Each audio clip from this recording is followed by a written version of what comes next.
দেখো class 11-এর semester 1-এ semester 1 পরীক্ষার যে ইউনিট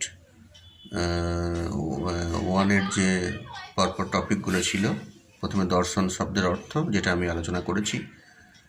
আজকে আলোচনা করব classification of Indian philosophical system, অর্থাৎ ভারতীয় দর্শন সম্প্রদায়গুলির শ্রেণীবিভাগ, ইন ব্রিফ, সংক্ষেপে।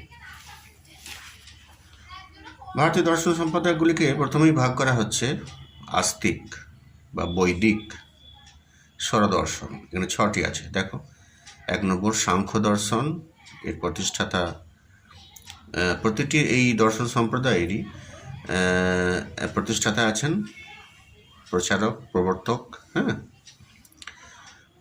সাংখ্য দর্শনের প্রতিষ্ঠাতা মানে ফাউন্ডার যাকে বলা যায় হচ্ছে মহর্ষি কপিল। আর প্রতিটি দর্শন সম্প্রদায়েরই একটি করে অরিজিনাল বই আছে, আকোয়ার গ্রন্থ, মূল গ্রন্থ, সাংখ্যসূত্র। অরিজিনাল যে বই সেটি সূত্র বলা হয়, সাংখ্যসূত্র।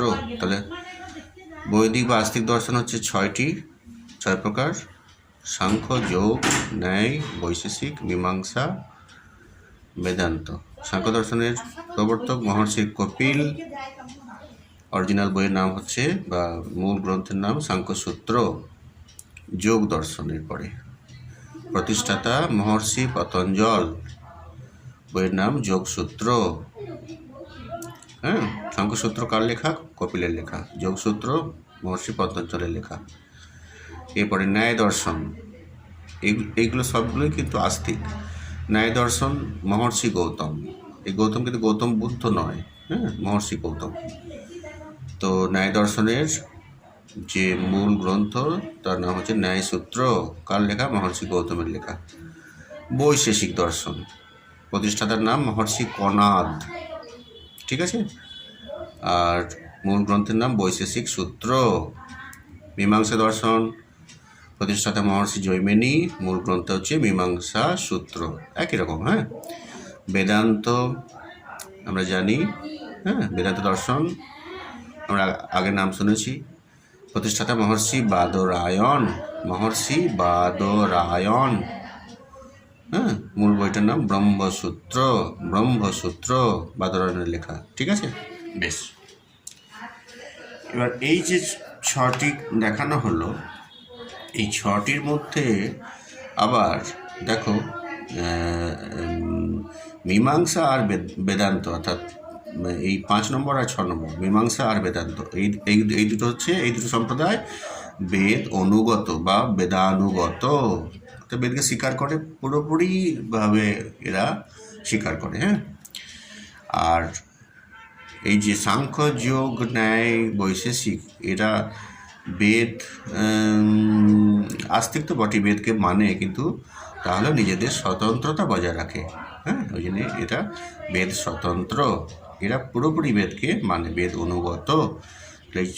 উপরে 4টি হচ্ছে বেদ স্বতন্ত্র, নিচের 2টি হচ্ছে বেদ অনুগত। এই একটা ভাগ পাওয়া গেল। এখানে আমরা ভাগ পেয়েছি আস্তিকের, সবগুলোই আস্তিক বা বৈদিক। স্বরদর্শন, স্বর মানে 6টি। বেশ, অবৈদিক বা নাস্তিক, ঠিক আছে।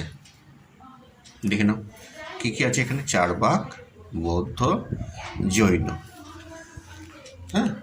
চার্বাক, বৌদ্ধ, জৈন, 3টিকেই অবৈদিক বা নাস্তিক বলা হয়। এরা বেদের প্রামাণ্যে বিশ্বাস করে না।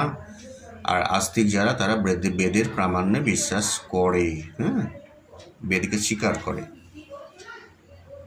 সাধারণভাবে আস্তিক বা নাস্তিক বলতে বোঝানো হয় যে ঈশ্বর বিশ্বাসী, কিন্তু সেটা হচ্ছে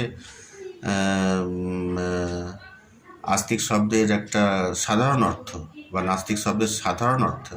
কিন্তু দর্শনের আলোচনাতে আমরা বিশেষ অর্থে দেখব আস্তিক এবং নাস্তিক।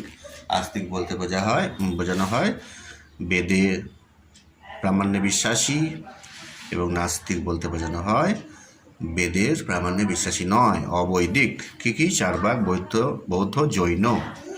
চার্বাক দর্শনের প্রতিষ্ঠাতা চার্বাক ঋষি। একটু মতভেদ আছে, অনেক প্রাচীন দর্শন, মূল গ্রন্থ কিছু পাওয়া যায় না। চারবাক নামে এক ঋষি ছিলেন, আবার কেউ কেউ বলেন দেবগুরু বৃহস্পতি হলেন চারবাক দর্শনের প্রতিষ্ঠাতা। বৌদ্ধ দর্শন প্রতিষ্ঠাতা হচ্ছে গৌতম বুদ্ধ। আগেরটা ছিল মহর্ষি গৌতম, এটা হচ্ছে গৌতম বুদ্ধ। বৌদ্ধ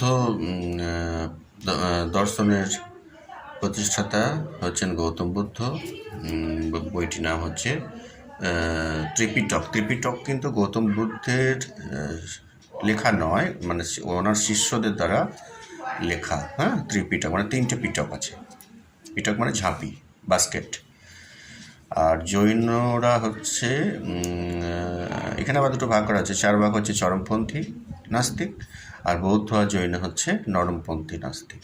চরমপন্থী মানে বেদের প্রামাণ্যে বা ঈশ্বরের অস্তিত্বে কোনোভাবেই এরা কিন্তু বিশ্বাস করে না। 4 ভাগ হচ্ছে ভোগবাদী, জড়বাদী, আর চরমপন্থী নাস্তিক, অবৈদিক। আর বৌদ্ধ জৈন হচ্ছে নরমপন্থী নাস্তিক। গৌতম বুদ্ধ, এনাকেই বৌদ্ধ দর্শনে ঈশ্বরের সমতুল্য বলা হয়েছে। আর মূল গ্রন্থ ত্রিপিটক গৌতম বুদ্ধের শিষ্যদের দ্বারা লিখিত। আর জৈন, নরমপন্থী, আর এদের যে প্রতিষ্ঠাতা 24 জন তীর্থঙ্কর আছেন,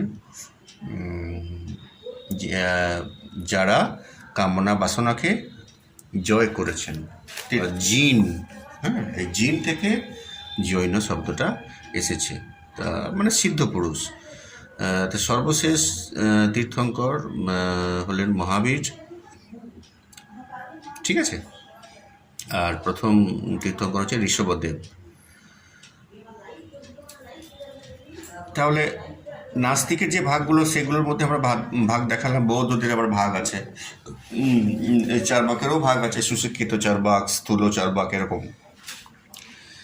বৌদ্ধদের ভাগ আছে।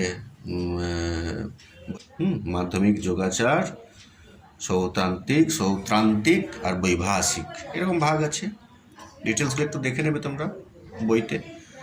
আর জৈনদেরও ভাগ আছে, আবার শ্বেতাম্বর, দিগম্বর, এরকম ভাগ আছে। হ্যাঁ, তো ন্যায়ের ভাগ আছে, নব্য ন্যায়, প্রাচীন ন্যায়, নব্য ন্যায়, এরকম ভাগ আছে। মীমাংসারও আবার ভাগ আছে। যেমন ধরো কুমারিল মিশ্র একটা সম্প্রদায়, হ্যাঁ, ভাট্ট মীমাংসা, প্রভাকর মীমাংসা, এরকম 3টে সম্প্রদায় আছে কিন্তু। হ্যাঁ, প্রভাকর মীমাংসা সম্প্রদায়, ভাট্ট মীমাংসা সম্প্রদায়, আর মুরারি মিশ্র সম্প্রদায়। বেদান্ত তো ভাগ আছে, শঙ্করাচার্যের কেবল অদ্বৈতবাদ, হ্যাঁ, আর আচার্য রামানুজের বিশিষ্ট অদ্বৈতবাদ, আরও ভাগ আছে কিন্তু। হ্যাঁ, আমি মেন দুটো বললাম বেদান্তের। আস্তিক নাস্তিক দর্শনের পার্থক্য, এটাও এখান থেকে প্রশ্ন আসতে পারে। তখন বলতে হবে যে আস্তিক দর্শন বেদকে প্রামাণ্য বলে স্বীকার করে, নাস্তিক দর্শন প্রামাণ্য বলে স্বীকার করে না। আস্তিক দর্শনের সংখ্যা 6টি, নাস্তিক দর্শনের সংখ্যা 3টি। আস্তিক দর্শন কর্মবাদ ও জন্মান্তরবাদে বিশ্বাস করে, নাস্তিক দর্শন করে না। এরকম কিছু আস্তিক দর্শনে ঈশ্বরে বিশ্বাস করে, নাস্তিকরা করে না, ঠিক আছে। এরকম কিছু পার্থক্য আছে, তোমরা দেখে নিও, ঠিক আছে। ভালো থাকবে, ভিডিওগুলো বন্ধুদের সাথে শেয়ার করবে। ঠিক আছে, রাখছি, ভালো থাকবে।